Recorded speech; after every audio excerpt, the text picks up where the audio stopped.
Olá, boa tarde a todos e bem-vindos ao primeiro Flash Mercado Live em português. O meu nome é Luísa e sou responsável pelo Open Bank Portugal e neste evento vou ser também a apresentadora mediadora. O objetivo deste evento é falar de investimentos, de mercados e também poder responder a algumas das vossas perguntas. A ideia é começar com uma análise da situação dos mercados, perceber como reagiram os mercados à situação histórica que vivemos e infelizmente continuamos a viver com a pandemia do Covid-19, ver também como adaptámos as nossas estratégias de investimento durante todo o ano 2020, tão atípico, e principalmente ver o que é que podemos esperar deste novo ano 2021. Para isso, tenho o prazer de ter aqui comigo o Gonçalo Pradas, diretor de gestão de investimentos do Open Bank, e também dois convidados muito especiais, o André Temudo, responsável de investimentos da BlackRock, e também o Pedro Ribeiro, responsável de crédito e rendimento fixo no Santander Asset Management.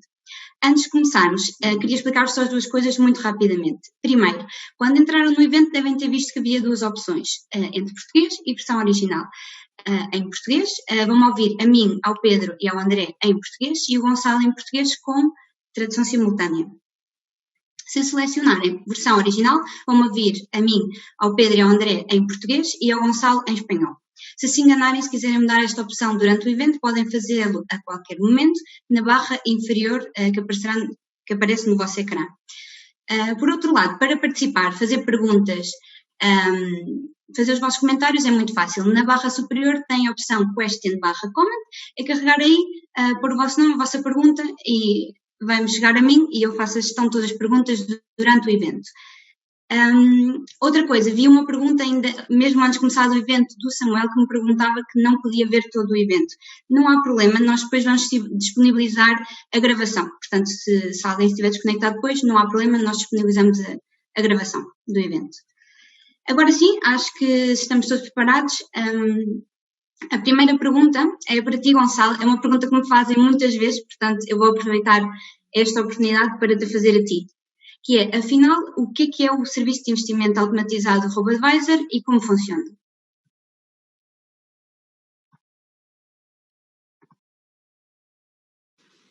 Muito obrigada, Luísa. Permite-me, em primeiro lugar, que dê as boas-vindas a todos, como fizeste tu também a todos que estão connosco hoje, e obrigado por estarem todos aqui connosco hoje. Lamento não ter um nível de português para poder falar diretamente nessa língua, mas é uma língua que os nossos clientes falam e tentar falar aqui num portunhol e tal não tinha muito sentido, na minha opinião. Quanto à pergunta, o que é o RoboAdvisor e como é que funciona? Bom, em primeiro lugar, é um serviço de investimento. Gerimos as poupanças e os investimentos dos nossos clientes, mas pensamos que tem 3 atributos principais e diferenciais também. O primeiro é que é para todos. Nós tentamos dar acesso a uma gestão profissional do dinheiro de cada um de nós, do teu, do meu, de todos nós, apenas com 500 euros de investimento inicial e depois uma componente também muito importante de otimização dos investimentos é que, graças ao microinvesting, podem fazer contribuições de apenas 1 euro, ou seja, diárias, semanais, mensais, inclusivamente esporádicas. E nós também tentamos que os clientes vejam a facilidade de investir com base nos seus objetivos vitais ou materiais, através do conceito de objetivos de investimento, não só em carteiras. O segundo atributo é o do tipo de investimento. Nós temos um método, um processo de investimento que pensamos que é excelente. E por isso, tu acabas de nos dizer que estão connosco o BlackRock e o Santander Asset Management, depois com eles, com os melhores parceiros, BlackRock, a melhor gestora do mundo, e a SAM, Santander Asset Management, líder de sustentabilidade e gestão de fundos, investimos em fundos de investimento de gestão ativa, indexados, temos até 22 tipos de ativos diferentes, alguns não tradicionais, ativos reais, e damos prioridade a investimentos sustentáveis. Portanto, essa excelência no investimento é importante, na minha opinião, para todos os nossos clientes. E em terceiro lugar, em último lugar também, mas potencialmente no ponto mais importante de hoje, é que é fácil, simples e dizemos também que é 360, porque a partir da web, da app, também temos acesso aos nossos especialistas de investimento, que pelo telefone nos ajudam no que precisarmos. Portanto, estes 3 atributos desenham bem, na minha opinião, o que é o nosso serviço de investimento e porque pensamos que é o único. Gonçalo, e, por exemplo, qual seria a tua recomendação para um investidor que queira proteger as suas poupanças perante um cenário como o atual, com tanta incerteza, com os mercados com tanta volatilidade? O que é que recomendarias?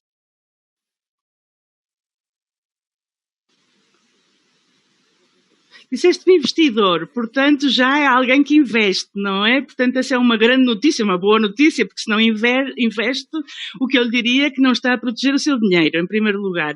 Embora os 100 euros da sua conta, que vê na conta do banco, e embora esteja lá 100 na conta do banco, na realidade, com esses 100 euros não vai comprar a mesma coisa amanhã que pode comprar hoje.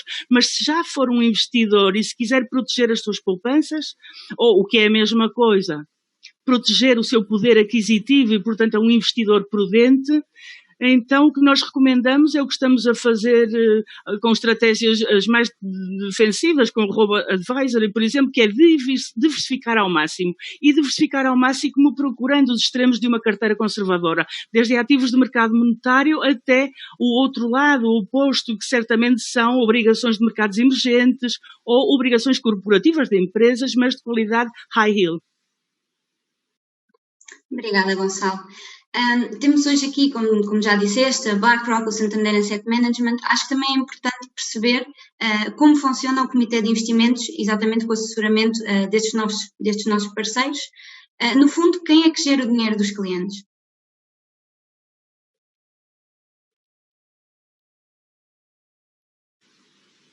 A pergunta é quem? O Open Bank.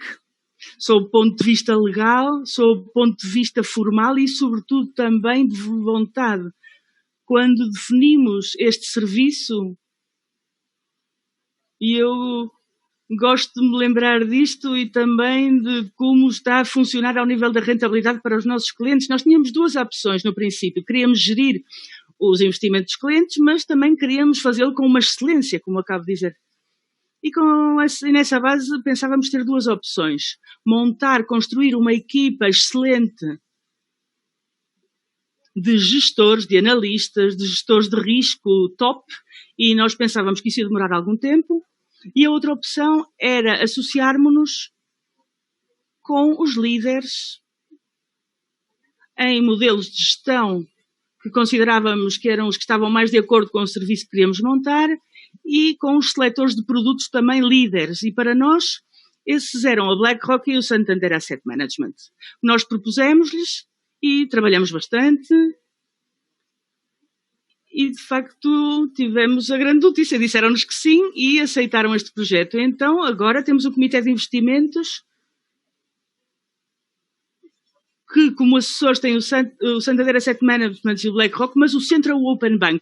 Como é que nós trabalhamos? Como já respondi a duas perguntas, também aproveito para passar, se calhar, a palavra ao André e ao Pedro, e tem sentido talvez que seja nesta ordem. Primeiro que o André nos conta um pouco como eles nos propuseram, com base no modelo de riscos, e depois o Pedro para a implementação. André, se não te importa,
gestão destas carteiras. Olá, boa tarde. Em primeiro lugar, obrigado, Gonçalo, Luísa, André. E continuando com o racional que acaba de passar o André, tal como disse o André, eles definem a estratégia e o Asset Allocation, e a SAM, em parceria com todos, ajuda no sentido de buscar que fundos ou que ativos vão entrar dentro dessas estratégias. Para esse efeito, a SAM desenvolveu ou tem um sistema interno quantitativo, um processo de seleção de fundos, para o qual seleciona para cada tipo de estratégia o fundo que é mais adequado em cada bucket ou em cada ativo. O papel da SAM não é só escolher o fundo, mas passa também por estar sempre a fazer a monitorização desses mesmos fundos, como é que esses fundos têm ou se vão comportando ao longo da vida, e com um processo de revisão que se vai efetuando mensalmente, obviamente. É um processo de monitorização constante, sempre que há um evento em algum fundo. O evento, como poderia ser uma saída de um gestor, são fundos que entram em um alerta e é um sistema constante. Existe na nossa base de dados de fundos, tem mais de 5.000 fundos e, portanto, destes 5.000 fundos temos que chegar ao qual é o fundo ótimo para cada estratégia. Portanto, é um processo, tem que ser um processo muito metódico, mas tem que ser muito robusto e forte na hora de selecionar um fundo, porque só queremos ter os melhores fundos nesta parceria. Sí, y perdona, Luísa, que me ha parecido muy interesante. Además, Pedro dice... Desculpa, Luísa, pareceu muito interessante e o Pedro também o disse, porque tem de ser metódico, tem de ser rigoroso, evidentemente, mas também o que nos garantiu a BlackRock e o SAM, e que nós podemos agora oferecer aos nossos clientes, é que, sendo muito rigorosos, sendo muito metódicos, é um serviço muito inovador. Porque de pouco serviria na nossa proposta de valor para os clientes um serviço de investimento chamado Robo-Advisor, que utilizemos métodos de gestão e implementação subjacentes de há muitos anos, tradicionais. Portanto, nós procuramos este objetivo de risco, que é o que vão notar os nossos clientes, e não que esta carteira tenha uma percentagem mais ou menos fixa em renda variável ou fixa, que se pode mexer um bocadinho para a direita ou para a esquerda. Não, porque o que o cliente nota, o que o cliente vê não são essas mudanças.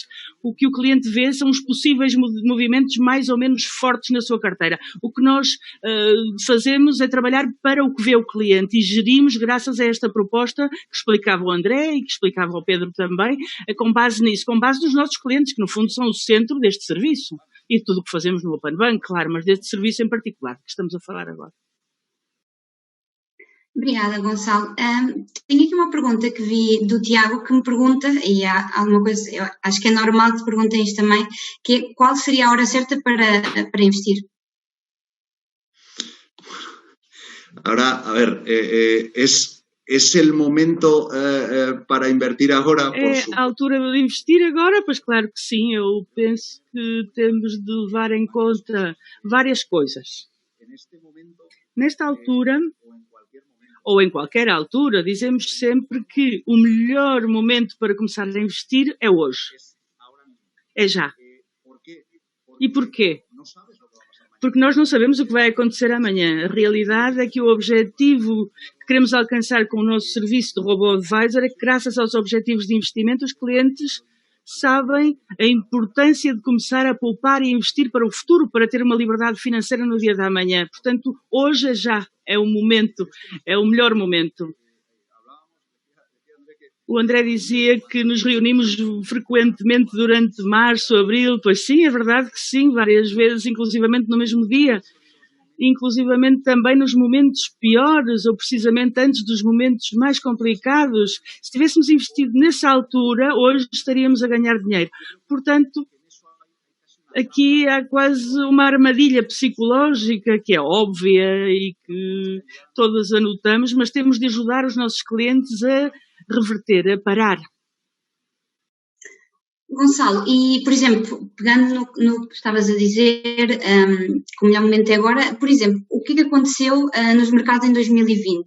Ou seja, como é que reagiram os mercados à pandemia e também afetaram as nossas carteiras? Porque acho que é importante também perceber o que aconteceu. Sí, bueno, a ver, fue la caída más violenta de la historia. Foi a queda mais violenta da história. Esta é a notícia, não é? Portanto, é basicamente a resposta também. E depois a recuperação que vivemos também, vivemos na mesma linha. Estando já em meados de fevereiro de 2021, o truque é ver a recuperação. E a recuperação teve um panorama binário. De repente mudava muito depressa, mas passava de otimismo a pessimismo com muitíssima velocidade. Lembro-me de um encontro que tive com clientes de outros países, da Alemanha, e nós dizíamos, isto é, para quem gosta de carros, não é como eu, é como ter pneus lisos, que são slicks, porque não há água e depois começa a chover, e nós com os pneus lisos, e depois quando paramos para mudar os pneus para os pneus de água, começa a chover, ou para de chover. Então foi isso que nós vivemos. Nós o que vimos é que era o momento, e quando também já tínhamos recuperado 2/3 da queda no início de junho, pensar outra vez no cliente e reduzir a volatilidade. E para isso o que fizemos foi montar carteiras muito diversificadas que nos deram um resultado espetacular. Mas penso que essa era a altura. E vendo depois a longo prazo, como é evidente, fomos vendo a longo prazo e fomos recuperando. Houve mercados que recuperaram muito depressa, outros que ficaram por ali. Nós gerimos muito trabalho e pensamos que era a altura de estar muito diversificados. A partir de junho, como te digo. A partir de junho, como te digo.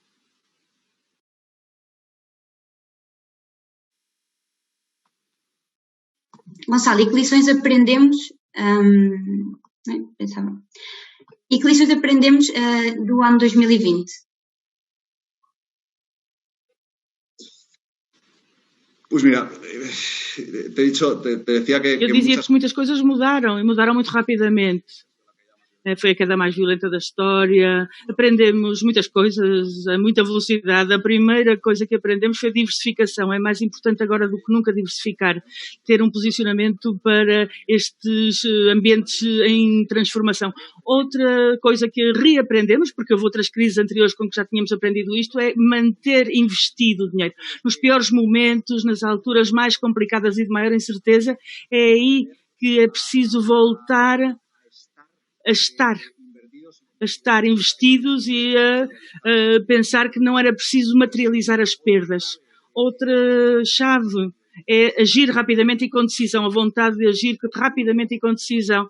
E uma coisa que praticamos muito foi a de estar perto dos clientes, vai ajudando a manter as pessoas, os investimentos, a explicar a diversificação, explicar bem isto aos clientes, porque foi a queda mais complicada da história, mais dura da história, portanto é preciso nessa altura estar muito perto dos clientes, independentemente se é um banco digital ou tradicional, temos de estar perto dos clientes e eu penso que uma vez mais isso é fundamental, ou é uma das aprendizagens adquiridas ou lições, como dizes tu, que aprendemos em 2020, evidentemente.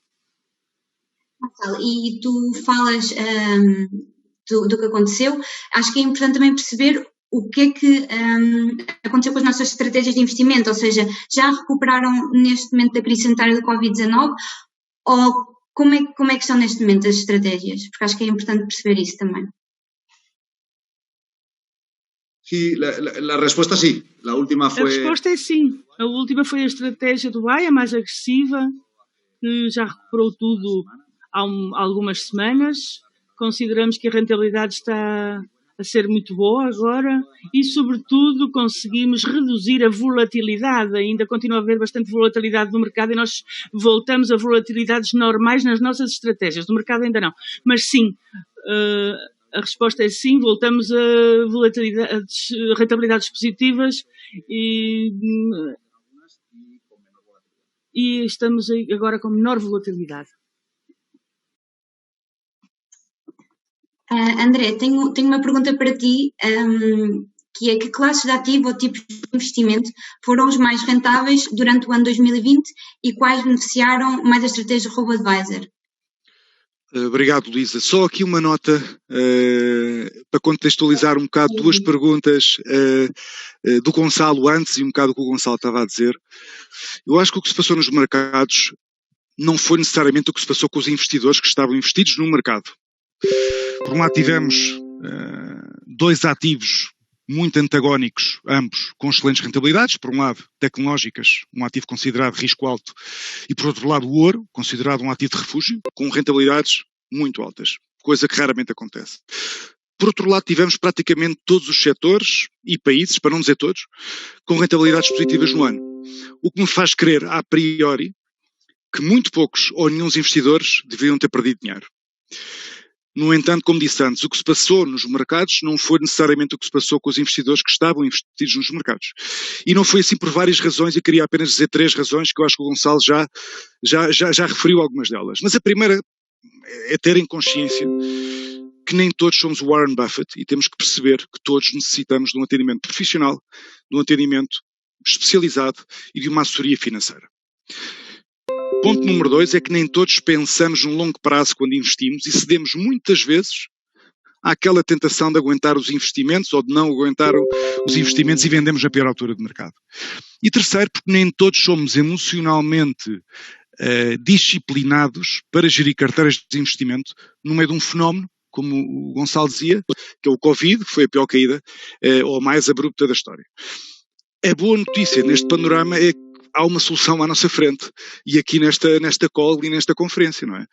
No Open Bank existem 5 carteiras construídas de uma maneira robusta, com processos de gestão sólidos e com objetivos claros de médio e de longo prazo. Portanto, há más notícias, também há boas notícias, mas apenas para dar um bocado de contexto ao que o Gonçalo acabou de dizer, que eu acho que é importantíssimo. Voltando à pergunta, Luísa, sobre classes de ativos em 2020 e o que é que se calhar ajudou a esta recuperação que o Gonçalo falava nas carteiras. Eu acho que, como seria de esperar, os ativos que tiveram, e muitos continuarão a ter no futuro, melhores desempenhos foram todos os setores e geografias que tenham atenção, ou que tiveram atenção a 2 temas principais. Reativação da economia e atenção a este novo paradigma em que vivemos, ou seja, podemos estar aqui a falar numa reunião de Zoom ou através de plataformas. E 2, esta revolução da política monetária e fiscal.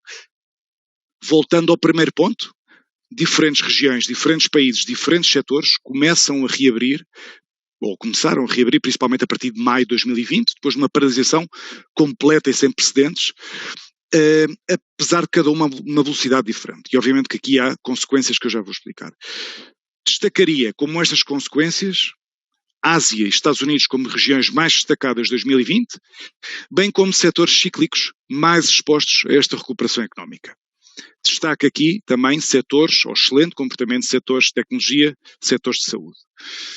Em relação à segunda parte, que é esta revolução de política monetária e estímulos fiscais, as medidas anunciadas não significaram uma evolução, mas sim uma revolução dos planos de estímulos dos bancos centrais e dos principais governos. No mundo obrigacionista vimos um impacto muito positivo em ativos como crédito, principalmente derivado de toda esta ajuda, estímulos, e por outro lado tivemos taxas de juros bastante baixas e achamos que vão manter-se baixas por mais tempo, o que não favorece ativos como títulos de dívida pública de países desenvolvidos, por exemplo, mas sim favorece aquelas obrigações que possam remunerar ainda aos investidores, como podem ser obrigações de dívida emergente ou obrigações com ratings mais baixos, como podem ser obrigações high yield, que penso que o Gonçalo também comentou na primeira pergunta. Portanto, sem querer demorar muito, que era uma pergunta que dava para muito, eu acho que estas 3, 4 classes de ativos foram os principais contribuidores a esta recuperação rápida, mais rápida em algumas carteiras, menos rápida noutras, mas que realmente fez com que qualquer investidor que tivesse investido o dinheiro no pior dia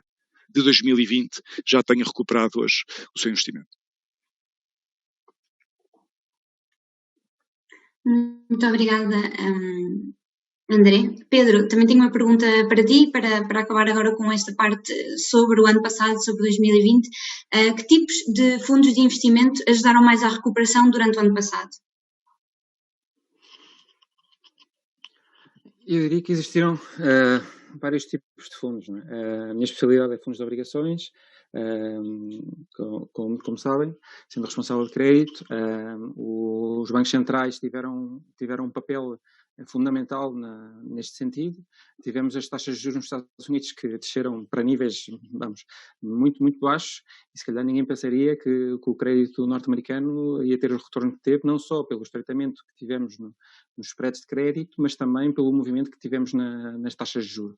A mesma coisa passou aqui na Europa, né? com o ECB, com os seus programas de compras excepcionais, a comprar mais de 60 bilhões de euros por mês, e tudo isto leva a que o movimento das taxas seja muito forte, e o crédito também, porque o ECB também está a comprar e continua a comprar crédito, leva a que existe esta procura por este tipo de fundos. Portanto, os bancos centrais estão metidos nestes ativos, leva a procura por parte dos investidores por esses mesmos ativos, e este tema de fluxos de dinheiro acaba por fazer com que esses próprios ativos tenham melhor performance, não é? Com o qual esses fundos que estão expostos a esses ativos têm essa melhor performance. E depois há tudo isto que o André também acabou de mencionar. Todos os fundos mais expostos à economia, ou seja, cíclicos, etc., em ações, também recuperaram muito, ou fundos de tecnologia.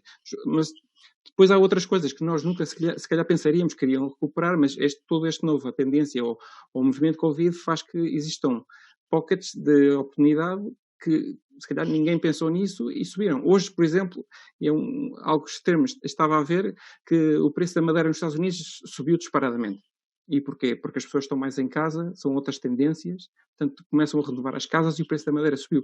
E é algo que eu nem sequer me tinha dado conta, e hoje a ver uma notícia aqui na Bloomberg, vi e olhei para o preço da madeira. E se calhar existem tantas outras coisas, porque os nossos padrões de vida mudaram de tal forma que existem muitos fundos, existem ainda muitas oportunidades que podemos explorar neste sentido, ou neste novo mundo, digamos assim, em que a maior parte das pessoas, ou uma grande parte das pessoas, estão a trabalhar ainda desde casa. Não é?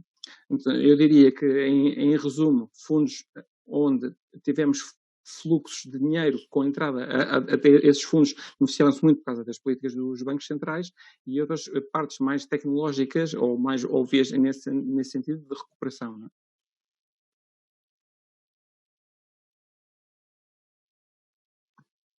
Obrigada, Pedro. Gonçalo, antes de avançarmos para ver o que podemos esperar de 2021, eu vi aqui várias perguntas que vão no mesmo sentido, que é se existem custos no serviço do Robo-Advisor e que custos seriam, e também me perguntaram qual seria o investimento mínimo recomendado.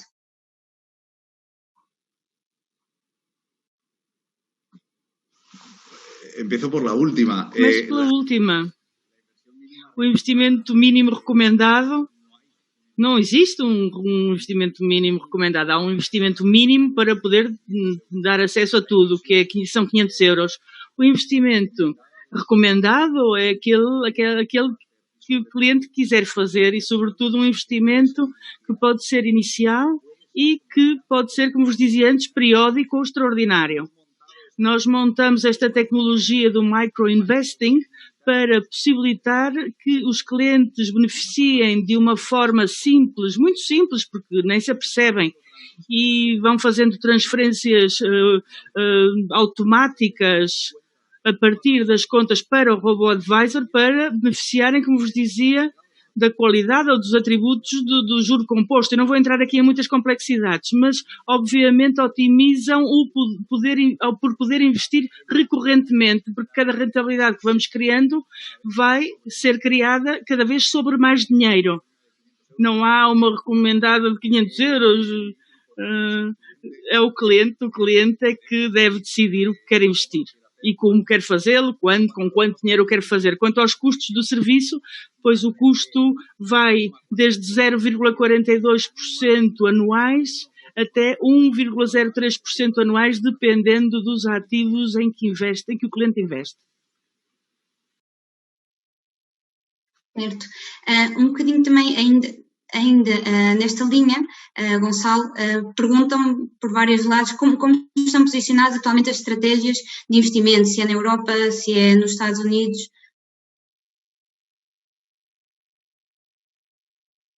Bueno, es muy buena pregunta. É uma pergunta também muito boa. Os investimentos, ou já falamos aqui do Comitê de Investimento que temos. A verdade é que temos até 22 tipos de ativos diferentes, 22 tipos diferentes que estão agrupados em 4: mercado monetário, renda fixa, renda variável e ativos reais. que pensamos que é algo inovador também, porque é que temos ativos reais, porque queremos ter algo de sensibilidade para com a economia real também. Nos ativos reais temos obrigações ligadas à inflação, que nos expõem à inflação, que é algo que consideramos que está para ficar como está e que inclusivamente se pode alargar. Matérias-primas também temos, infraestruturas e imobiliário. Então, com base em todos os tipos de ativos de venda variável dos Estados Unidos, Europa, mas também muito na Ásia e no Pacífico, no Japão, nos mercados emergentes, nesta altura, como é que nós temos investidas as estratégias? Eu diria que geograficamente ou regionalmente, muito na linha dos pesos globais dos mercados financeiros. Portanto, em renda variável temos mais peso na América do Norte do que na Europa. Muito mais peso na América do Norte do que na Europa, mas é que os mercados financeiros globalmente também têm mais peso na América do Norte que na Europa. Investimos na América do Norte e não nos Estados Unidos apenas, porque consideramos que o Canadá também nos permite uma diversificação para farmacêuticas, matérias-primas, etc., muito importante. Portanto, em renda variável, mas em renda fixa já não. Não porque não vejamos que seja bom fazê-lo assim, porque temos renda fixa de governo americano como tipo de ativo, mas para um investidor, no caso dos nossos clientes, por exemplo, portugueses, para um investidor europeu com moeda euro, não tem tanto sentido em tipos de ativo com menos rentabilidade esperada, por cobertura de divisa, por ser noutra região, etc. E tal. Portanto, sim, temos exposição aos Estados Unidos, aos governos, ao corporativo, temos também emergentes, mas a percentagem de peso neste caso é maior na Europa do que nos Estados Unidos. Gonçalo, também me perguntam aqui se achas que ainda nos esperam momentos de volatilidade importantes e que se poderiam existir correções que tragam novas oportunidades de investimento.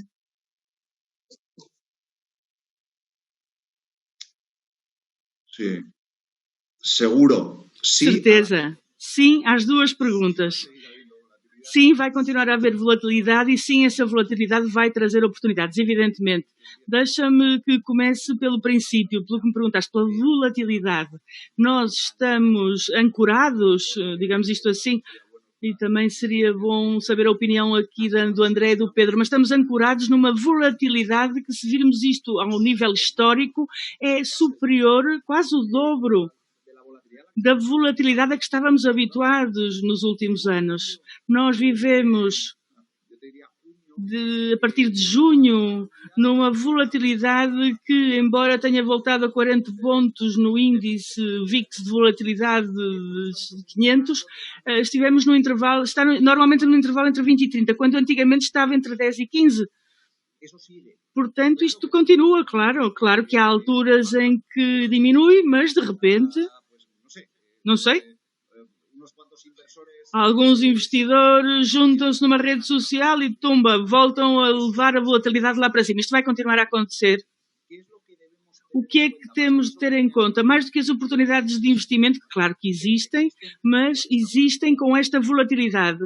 E, certamente, com menor, é aquilo que eu vos disse antes.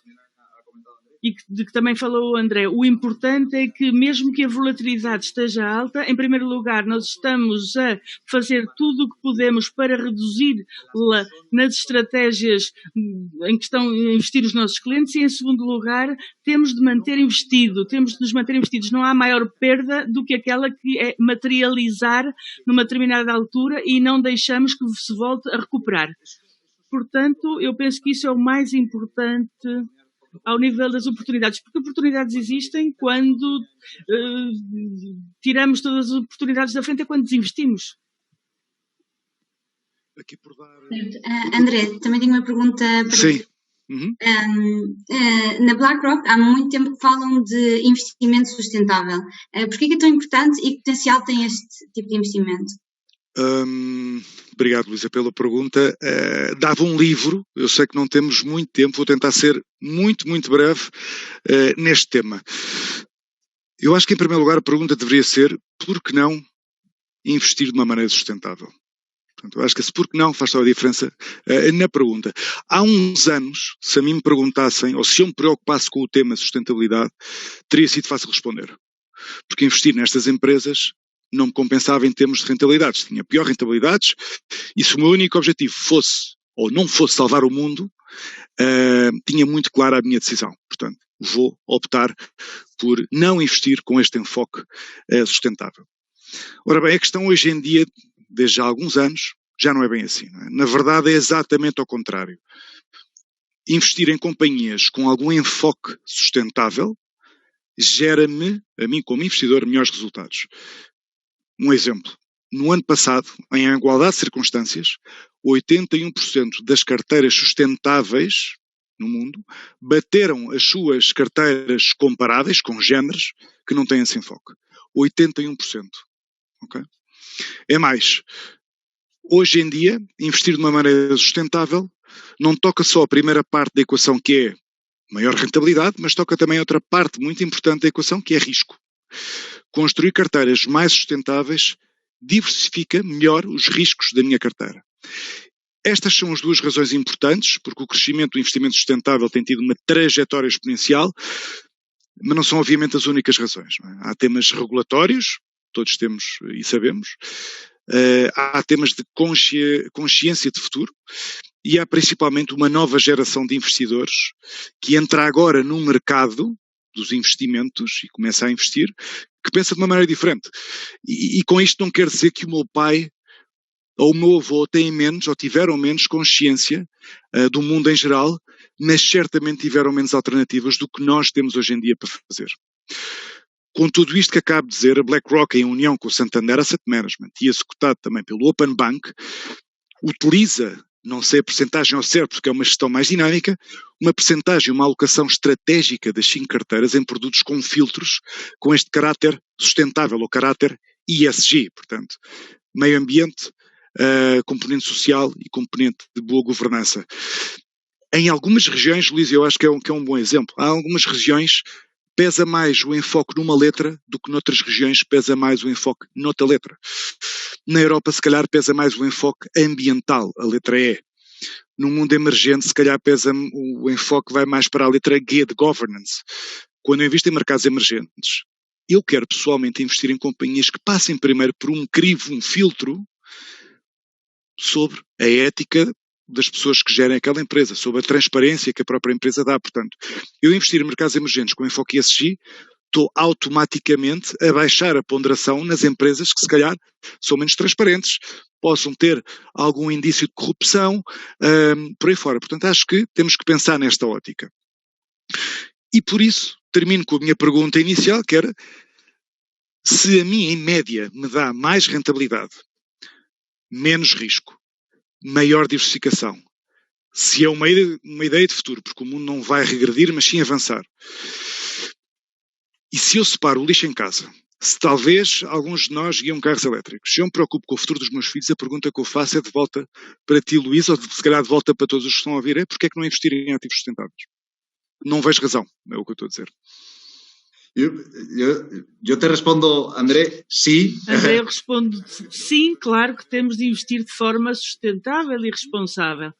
De facto, há uma coisa muito importante e que já vimos nas nossas estratégias, desde em 2019 incluímos o ESG, e dizia-lo tu, André, não é? É que são da maior qualidade os instrumentos, as empresas, as emissões são de maior qualidade, os próprios emissores são de maior qualidade. Então, porque é que não vamos investir numa alta qualidade? De facto, Pedro, eu gostava também de saber a tua opinião, porque para além do Santander Asset Management, que é nosso assessor para a seleção de produtos e para a seleção de subjacentes, tu como responsável de crédito, um dos instrumentos que mais satisfação nos deu, ou tem vindo a dar, é a renda fixa corporativa Investment Grade, que além disso é RAI, é ESG, não é? Portanto, de investimento sustentável. E vimos que contra o índice que está na classe de ativos, pagou consequentemente e de forma coerente e consistente desde que o integramos. E qual é a tua opinião ao nível do crédito, Pedro? Eu creio que é um mercado que está em pleno crescimento. E como todos os mercados que estão em pleno crescimento, normalmente são boas oportunidades. Nós, na SAM, temos vários fundos que chamamos em Espanha sustentáveis, são os sustentáveis. Basicamente, no mercado de obrigações, tudo começou no início mais com obrigações verdes, os famosos green bonds, que é a parte do ESG, né, do G. Houve um boom brutal de emissões G. Primeiro tivemos empresas mais típicas que poderiam emitir esse tipo de obrigações, como energéticas, para financiar projetos de moinhos de vento ou painéis solares, mas isso é o típico. Depois tens casos, se calhar, nem te das conta, como empresas de telecomunicações, que só pelo simples facto de estarem a passar fibra óptica, isso já conta, porque é basicamente a poupança de CO2, porque contamina menos passar energia através dos cabos de fibra óptica do que através das linhas de cobre. Portanto, todos estes investimentos, quando as empresas vêm ao mercado e emitem, têm que obedecer a uns princípios básicos. E esses princípios têm que ser validados. Existe muita especulação sobre o tipo de emissões, eles podem dar a fazer uma coisa que se chama um greenwashing ou não, mas cada vez mais está a ser regulamentado esse tipo de estratégias e as empresas têm que corresponder e são auditadas nesse sentido. Também o Banco Central vai implementar este ano os Green Bond Principles. Portanto, as empresas, quando emitem, têm que obedecer esses princípios. E cada vez mais estamos a ver, não só a parte dos Green Bonds, mas estamos a ver um crescimento na parte de bonds, social bonds, que tivemos primeiro o SURE, que foi basicamente bonds da União Europeia, e haver obrigações da União Europeia foi um marco importante, porque basicamente estamos a emitir uma obrigação conjunta a nível europeu, não é uma obrigação que saia só de Portugal ou Espanha ou Alemanha, não, é uma obrigação conjunta em que todos os países da União Europeia estão conjuntos para financiar projetos sociais. E também estamos a ver, este ano tivemos 2 emissões são obrigações de algumas empresas que estão a sair, que têm os cupons ligados exatamente a objetivos de sustentabilidade. Quer dizer, se a empresa compromete-se em que tem que reduzir as suas emissões de CO2, que tem que utilizar materiais reciclados, etc. E se não cumprir com esses requisitos, depois, em vez de pagar, vamos dizer, 1% de cupom sobre a sua obrigação, se calhar tem que ter um step-up nesse cupom e tem que pagar 1,5%. E é um trend que está cada vez a subir mais e eu acho que vai continuar.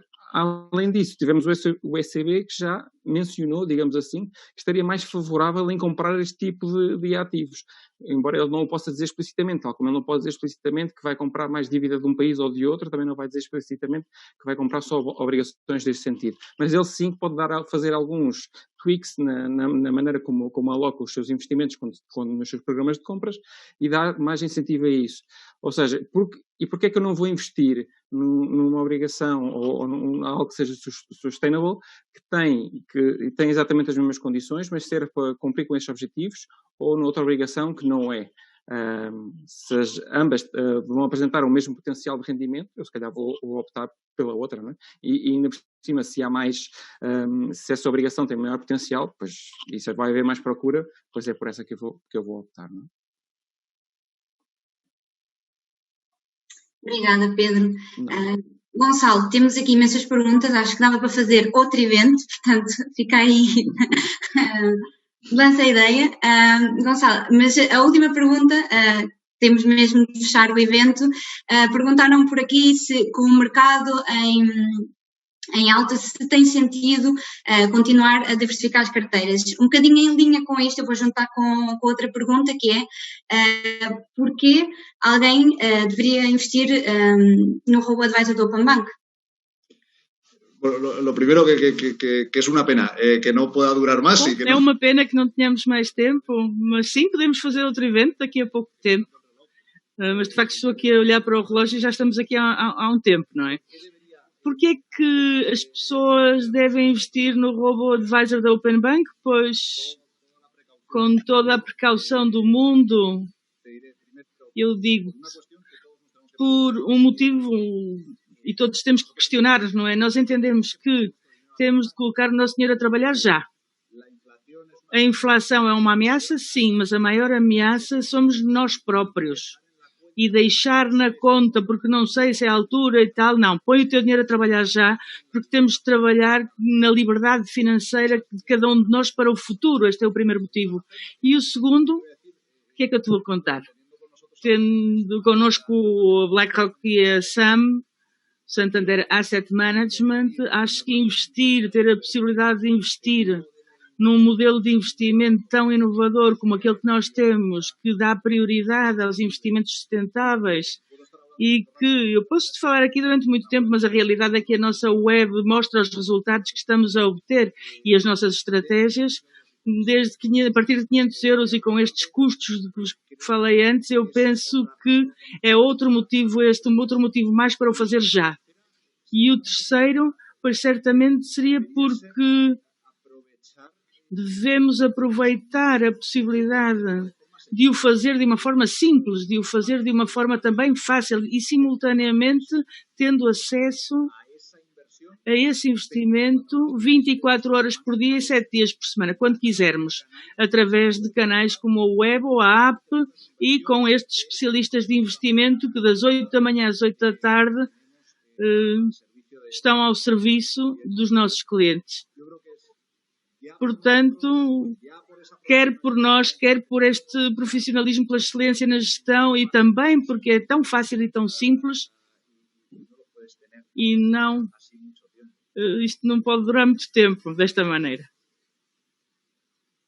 Obrigada, Gonçalo. Vou só aproveitar um minutinho para dizer que há várias perguntas que eu vi, algumas mais técnicas que outras, que como não vamos conseguir cobrir no evento, acho que posso dizer-vos que a qualquer momento podem entrar em contacto com o Serviço de Apoio ao Cliente, tem tanto o número de telefone como o e-mail, é gratuito, temos uma equipa de especialistas em investimento e qualquer pergunta mais técnica do funcionamento de impostos, etc., que eu vi aí várias, pronto, eles estarão à vossa disposição. E muito obrigada, Gonçalo, obrigada, André, obrigado, Pedro. Muito obrigado. Gracias. Luísa, Gonçalo, Pedro. Gracias, André, gracias, Pedro. Bem-vindo ao Panbank a Portugal e muito obrigado. Muchas gracias, André e Pedro, e gracias sobre todo Obrigado, André e Pedro, e sobretudo a todos os que nos ouviram. Obrigado pelo vosso tempo e esperamos poder repetir isto de forma recorrente, se o interesse for grande. Obrigado a todos.